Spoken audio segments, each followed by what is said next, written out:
Hi, my name's Tracy Carson, and I'm a professional counselor. I have been working in private practice for almost the last decade, and I would really love to figure out a way to combine my private practice experience with my love and interest and really passion for media. I love counseling because it's a chance for somebody to tell a story. And basically that's what counseling is we all have stories, and as the counselor, I get to be the recipient of that story.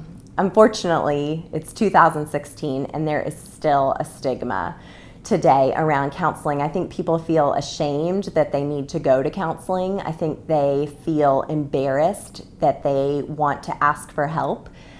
And I want to play a part in decreasing that stigma. If you write it down, then it's a little bit easier to diffuse the questions. The other thing I tell parents is that sometimes when we get nervous about talking about these things, then the kids get nervous too. And so practice with your spouse or with a friend. Say, here's what I'm going to say. Here's how I'm going to say it.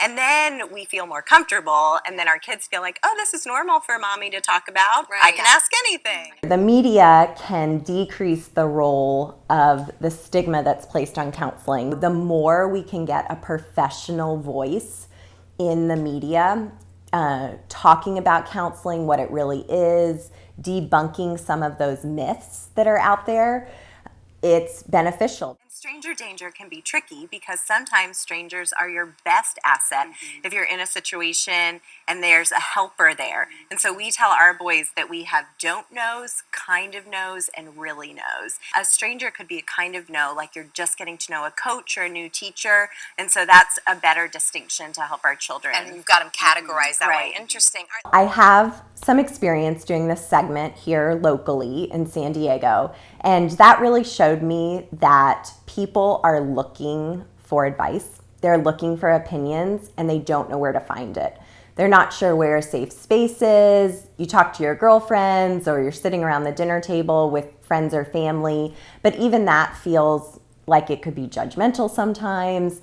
And so they're looking for someone to weigh in. I think we as parents worry about offending people, but we just need to take the lead from our children because they don't know that religion or different faith systems can be something that we would have disagreements about. And so if we follow their lead to say, hey, we all have different things that we believe in, then that's easy. The other thing is to practice out your faith more than just the major holidays. So if you want to have a faith system in your family, then do it on a random Tuesday afternoon or a Wednesday morning, not just on Sunday morning, because then that shows your children that this is just a part of who we are as a family. And there's nothing to be ashamed of because we do it all the time. I think that ultimately I'm looking for an opportunity to be a subject matter expert, a professional opinion giver, even just a mom who happens to be a professional counselor, and using those roles to really bring something new and different to a segment on the news. I'm going to take the road less traveled and say that spanking can actually be done effectively if you remember these 3 C's. Okay? The first one is you have to be calm. You cannot spank in anger. You cannot spank as a reaction. You cannot spank when your blood pressure has risen because your child has committed some offense. So you need to be calm yourself as the parent. You need to have definable consequences. So the child needs to know, I'm going to get spanked for this if I do this, whether it's lying or putting themselves in danger, something like that. And then you need to have a conversation. So after the spanking takes place, you need to talk to the child and say, do you understand why you got this spanking?